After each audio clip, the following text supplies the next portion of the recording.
भारतीय कुश्ती महासंघ के अध्यक्ष बृजभूषण सिंह के खिलाफ पिछले 6 दिनों से पहलवान दिल्ली के जंतर मंतर पर धरना प्रदर्शन कर रहे हैं। बृजभूषण सिंह के खिलाफ पहलवान अब सुप्रीम कोर्ट का भी दरवाजा खटखटा चुके हैं। उनका कहना है कि जांच कमेटी की रिपोर्ट के बारे में भी कोई जानकारी नहीं मिली है। इस बीच भारतीय ओलंपिक संघ के अध्यक्ष पीटी उषा ने एक बयान दिया है। इस बयान से उनकी नाराजगी साफ जाहिर हो रही है। उन्होंने पहलवानों के विरोध प्रदर्शन को एक तरह से गलत बताया है। पीटी उषा ने कहा कि पहलवानों का विरोध खेल के लिए अच्छा नहीं है, यह अनुशासनहीनता है।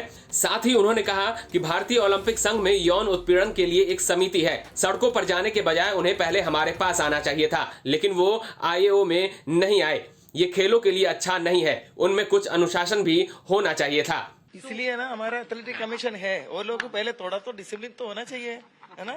तो they should come to us earlier if they have a real problem. Instead of coming to us, they are gone straight away to street. No, it is not good for the sports, not only for the residents. इसलिए ना हमारा athletic commission है, वो लोग को पहले थोड़ा तो डिसिप्लिन तो होना चाहिए, है ना। तो they should come to us earlier if they have a real problem. Instead of coming to us, they are gone straight away to street. No, it is not good for the sports, not only for the residents. वही PT Usha के इस बयान पर अब विनेश फोगाट ने पलटवार किया है और उन्होंने कहा कि अगर हम सड़क पर बैठे हैं तो हमारी कुछ मजबूरियां ही रही होगी, किसी ने हमारी नहीं सुनी। साथ ही उन्होंने कहा कि जब हमारी सब्र खत्म हो गई, 3 महीने से हमें कोई न्याय नहीं मिली। अगर पीटी उषा मैम के साथ ऐसा हुआ होता तो क्या वो इतना वेट कर रहे होते? देखिए, पहले तो हम संविधान अपने हिंदुस्तान के संविधान में रहते हैं, हम स्वतंत्र भारत के नागरिक हैं और हम कहीं भी जा सकते हैं, आ सकते हैं। लेकिन अगर सड़क पे बैठे हैं तो हमारी कुछ मजबूरियां ही रही होंगी। किसी ने हमारी नहीं सुनी, चाहे स्पोर्ट्स मिनिस्ट्री है, चाहे आईओए है। किसी ने जब नहीं सुना तब हम देश की जनता के सामने आया कि देखो हमारे को कोई नहीं सुन रहा है, हम इतने मेडल्स लेके आ रहे हैं। और पीटी उषा जी का ऐसे बोलना, जिनको हम खुद इतना बड़ा आइकॉन मानते थे, पीटी उषा जी, मिल्खा सिंह, इनको हम की अरे मतलब खिलाड़ी हो तो ऐसे हो, देश जाने तो ऐसे जाने। उनका ऐसे बोलना, महिलाओं के प्रति बिल्कुल भी सेंसिटिव नहीं होना। और रही पीटी उषा मैम की बात, मैंने उनको पर्सनली फ़ोन भी किया था कि मैं अपना दर्द साझा कर सकूँ कि मैम देखो ऐसे ऐसे बात है, लेकिन उन्होंने फ़ोन भी पिक नहीं किया। तो अभी उनका ऐसा बोलना, 3 महीने से हम वेट कर रहे हैं, सब्र का जब इम्तिहान ख़त्म हो गया, 3 महीने से क्या हमें न्याय नहीं मिला। अगर पीटी उषा मैम के साथ कुछ ऐसा हुआ होता तो क्या वो इतना लंबा वेट कर लेते? उनको खुद से पूछना चाहिए, शायद उनकी आत्मा से कुछ जवाब निकले। और हमें नहीं पता वो उनके ही जुबान है या उनके ऊपर भी कोई प्रेशर ही है बोलने का, क्योंकि पर वो रही। और वो जब आईओए में खुद प्रेसिडेंट हैं, वो जब खुद मीडिया के सामने आके रो रही हैं कि मेरी एकेडमी को तोड़ा जा रहा है, जब वो खुद के साथ ही न्याय नहीं कर सकते हैं तो हम क्या उम्मीद करें उनसे? तब वो क्यों देश की जनता के सामने आए थे? वो भी तो देश की जनता के सामने आए थे। वो क्यों नहीं स्पोर्ट्स मिनिस्ट्री में गए? क्यों नहीं वो प्रधानमंत्री जी के पास गए कि सर मेरे साथ ऐसे ऐसे हो रहा है?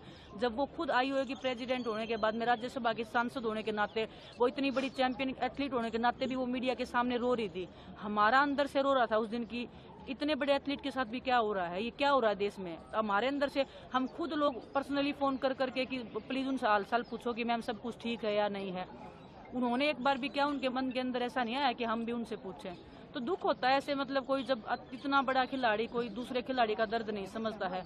और बस क्या बोले, देश का दुर्भाग्य ही चल रहा है, ये बहुत ही बड़ा दुर्भाग्य है। भविष्य हमारा अंधकार में चल रहा है। इसके साथ ही पीटी उषा ने WFI के चुनाव को लेकर कहा कि चुनाव करवाने के लिए 2 सदस्य एडहॉक कमेटी के होंगे। इनमें सुमा शिशूर और भूपेंद्र सिंह बाजवा का नाम शामिल है। एडहॉक कमेटी में एक रिटायर्ड जज भी शामिल होंगे। फिलहाल उनका नाम तय होना बाकी है। सूत्रों की माने तो आईओए पहलवानों के विरोध से बेहद नाखुश है। सदस्यों के बीच आम सहमति है कि पहलवान जो कर रहे हैं उससे देश की छवि खराब हो रही है और ऐसा नहीं किया जाना चाहिए। विरोध करने का एक तरीका है और ये सड़कों पर नहीं है। बहरहाल पहलवानों के मामले को लेकर मंत्रालय की ओर से बनाए गए कमेटी की सदस्य बबीता फोगाट ने खुलासा किया है कि उनके साथ कमेटी में भेदभाव हुआ है। जब वो रिपोर्ट पढ़ रही थी तो एक अधिकारी ने उनसे रिपोर्ट तक छीन ली और मिसबिहेव किया। उन्होंने ये भी आरोप लगाया कि कमेटी में जो 6 लोग थे उनमें से 5 एक तरफ थे और वो अकेली एक तरफ। बबीता फोगाट के इस सनसनीखेज खुलासों के बाद जांच कमेटी की रिपोर्ट को लेकर गंभीर सवाल खड़े हो गए हैं। हालांकि इस कमेटी के अध्यक्ष मैरी कॉम ने अभी तक चुप्पी साध रखी है और उनकी ओर से अब तक इस मामले पर कुछ भी नहीं कहा गया है। ब्यूरो रिपोर्ट, हरियाणा तक।